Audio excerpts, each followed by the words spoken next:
எங்க திராவிட மாடல் ஆட்சி வந்து பெண்களுக்கான என்ன திட்டங்களை கொடுத்திருக்காங்க. விடியல் பண்ண சொன்னாங்க, மழை திட்டம் உரிமை சொன்னாங்க. நான் ஒரு திட்டத்தை பத்தி ரொம்ப பெருமையா சொல்ல நினைக்கிறேன். அது என்னன்னா கலைஞரின் கனவு இல்லம். இல்லைன்னாவே கனவுன்னு சொல்லுவாங்க. பெண்களுக்கு 2 வீடு இருக்குவாங்க, பிறந்த வீடு புகுந்த வீடு. ஆனா சொந்த வீடு கிடையாது. சொந்த வீடு ஏன் கிடையாதுன்னா பெண்கள் பேர்ல வந்து யார் வீடு கட்டுறது கிடையாது. கணவன் சம்பாதிக்கிறதால அவர் பேர்லயும் வீடு வாங்கி அவரே வந்து கட்டுற மாதிரி இருக்கு. அதை உணர்ந்த நமது தலைவர் அவர்கள் கலைஞரின் பெயரால் கலைஞரின் கனவு இல்லத்தை கொண்டு வந்தார். எங்க காஞ்சிபுரம் பிளாக்ல வந்து இது வரைக்கும் 847 பெண்கள் பேர்ல வந்து கலைஞரின் கனவு இல்லம் கொடுத்திருக்கோம். இன்னொரு திட்டம் வந்து சிறப்பா சொல்லணும் அப்படின்னா காலை சிற்றுண்டி திட்டம். இது திட்டம் வந்து ஏன் ரொம்ப சிறப்பான திட்டம் அப்படின்னு சொன்னா பெண்களுக்கு வந்து காலையில வந்து சமைக்கிறது வந்து ரொம்ப ஒரு சிரமமான வேலை. இப்ப ஆண்கள் பெண்கள் 2 பேரும் வேலைக்கு போறாங்க. நான் வந்து கிராம பகுதி சார்ந்த சேர்மன்றதால ஒவ்வொரு வீட்லயும் வந்து பெண்கள் வந்து கணவனுக்கு 6 மணிக்கெல்லாம் நிலத்துக்கு போயிடுவாங்க. குழந்தைங்க சமைக்க முடியாத சூழ்நிலை, குழந்தைங்க சாப்பிட்டு ஸ்கூலுக்கு போற சூழ்நிலையில வருமானமும் இல்லை. இது 2 விஷயமா இருந்ததால அவங்க சாப்பிட முடியாம போயிட்டாங்க. என் பிளாக்ல வந்து காலை சிற்றுண்டி திட்டம் வந்து ஆய்வு செய்ய போகும்போது என்னுடைய கீழ்கதிர்பூர் மேல்கதிர்பூர் கிராமத்தில் வந்து குழந்தைகளுக்கு காலை உணவு திட்டம் ஆய்வு செய்ய போகும்போது குழந்தைகள் உணவு சாப்பிட்டு அவங்க கூட பேசுற வாய்ப்பு கிடைச்சது. அவங்க கிட்ட பேசும்போது அங்கே என்ன சொன்னாங்கன்னா, எங்களுக்கு வந்து உங்களுக்கு எந்த டிஃபன் பிடிக்கும், ஒரு நாளைக்கு ஒரு டிஃபன் தராங்களுக்கு எது பிடிக்கும் அப்படிலாம் கேட்கும்போது எல்லாத்தையும் என்கிட்ட அவங்க பகிர்ந்துக்கிட்டாங்க. அப்போ ஒரு பாப்பா சொன்னா, நாங்கெல்லாம் வந்து சாப்பிடாம வருவோம், எங்க அம்மா வந்து கொளுத்து வேலை செய்யறதால காலை 6 மணிக்கு அப்பா அம்மா வெளியே போயிடுவாங்க, அதெல்லாம் நான் பசியோட ஸ்கூலுக்கு வருவேன். எங்களுக்கு காலை சாப்பாடுன்னு பார்த்தா டீயும் பண்ணு மட்டுமே தான் எங்களுக்கு சாப்பாடா கிடைச்சது. எங்க அக்கா வந்து அதுவும் சாப்பிட மாட்டா. ஒரு நாள் பிரேயர்ல வந்து மயக்கடிச்சு கீழே வந்துட்டா. இப்போ வந்து நாங்க ஒவ்வொரு நாளும் ஒவ்வொரு வகையான ஒரு காலை சுட்டு சாப்பிடுறோம். அது ரொம்ப சந்தோஷமா இருக்கு. எங்க பெத்தவங்களுக்கு மகிழ்ச்சியா இருக்கு. ஏன் இந்த திட்டம் மகிழ்ச்சி சொன்னா, ஒரு பெண் தாய்க்கு வந்து பெண்ணுடைய குழந்தையுடைய வயிறு நிறைஞ்சாதான் தாயோட வயிறு நிறைய சொல்லுவாங்க. அது வந்து ரொம்ப வந்து சிறப்பான திட்டமா இருக்கு.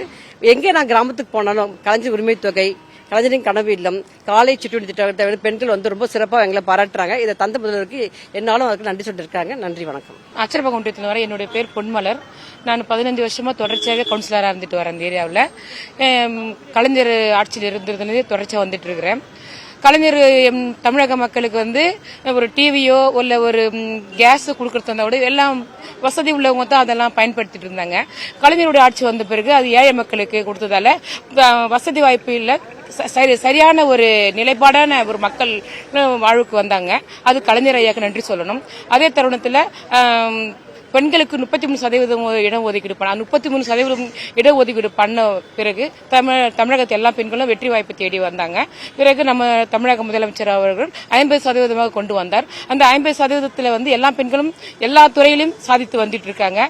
நாங்களும் இந்த இடத்துல வந்து நிக்கிறோம்னா அதுக்கு முதல்வர் ஐயாக்கு தான் நாங்கள் நன்றி சொல்லணும். மேலும் வந்து மகளிர் உரிமை தொகைக்காக எத்தனையோ பெரியவர்கள் பெரியவங்க படிக்கின்ற மாணவர்களுக்கு படிக்கும் போதே 1000 ரூபாய் இந்த சலுகைலாம் வந்து எங்களை மாதிரி கிராமத்தில் உள்ள மக்கள் நிறைய பேர் பயனடைஞ்சிருக்காங்க. இது நாங்க தலைவருக்கும் திராவிட முன்னேற்ற கழகத்துக்கும் தமிழக முதலமைச்சருக்கும் நாங்கள் நன்றி தெரிவித்துக் கொள்கிறோம். இந்த தருணத்தில் நன்றி, வணக்கம். நான் வந்து செங்கல்பட்டு மாவட்டத்தில் இருந்து வரேன். தாம்பரம் மகளிர் தையல் தொழில் கூட்டுறவு சங்கத்தில் உறுப்பினராக இருக்கேன். இதில் சேர்ந்து எனக்கு வந்து 2 பசங்க இருக்காங்க. எங்கள் வீட்டுக்காரருக்கு வந்து பெயிண்டிங் வேலை தான், கூலி வேலை தான். அதில் போதிய வருமானம் இல்லை. அதனால் நான் வந்து இந்த சொசைட்டியில் சேர்ந்து இலவச சீருடை தைக்கிறேன். அதில் தைச்சி அதில் வர வருமானத்தை வச்சு தான் நான் ஸ்கூல் ஃபீஸ் கட்டுறேன். இந்த 5 ஆண்டு திட்டத்தில் நான் என்ன பயன் அடைஞ்சேன்னா, எங்களுக்கு வந்து கூலி உயர்வு ஏற்றி கொடுத்தாங்க. அந்த கூலி உயர்வு ஏற்றி கொடுத்துக்கும் 15 ரூபாய் இருந்த கூலி உயர்வு வந்து எங்களுக்கு 30 ரூபாய் ஆச்சு. அதை வச்சு நான் வந்து காலேஜ் ஃபீஸ் கட்டுறது என் பிள்ளைக்கு யூஸாக இருந்தது. என் பையன் வந்து இப்போ வந்து பிகாம் MBA 2 டிகிரி முடிச்சுக்கிறான்.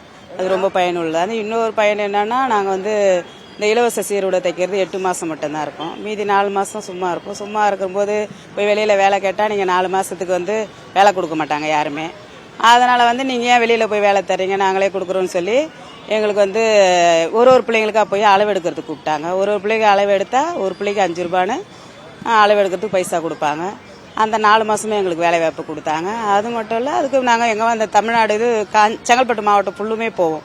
அதில் போகும்போது இலவச ஃப்ரீ பஸ்லேயே போவோம் வருவோம். அது எங்களுக்கு ரொம்ப யூஸ்ஃபுல்லாக இருந்தது.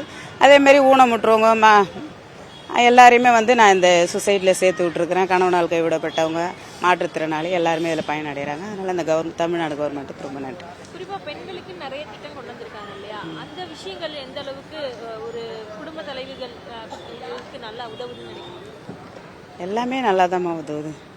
குறிப்பாக கேட்குறேன், இப்போ விடியல் பயண திட்டமாக இருக்கட்டும், இல்லைன்னா எல்லாமே முன்னாடிலாம் வந்து நம்ம பஸ்ஸுக்கு காசு யாரையாவது எதிர்பார்க்கணும் கொள்ளணும். இப்போ நம்ம பாட்டுன்னு வந்துட்டு ஏறி போயினே இருக்கலாம். நம்ம நினைச்ச இடத்துக்கு போகலாம். வீட்டுக்காரர்கிட்ட கேட்க தேவையில்ல. அதெல்லாம் ரொம்ப ஹெல்ப்ஃபுல்லாக தான் இருக்கு.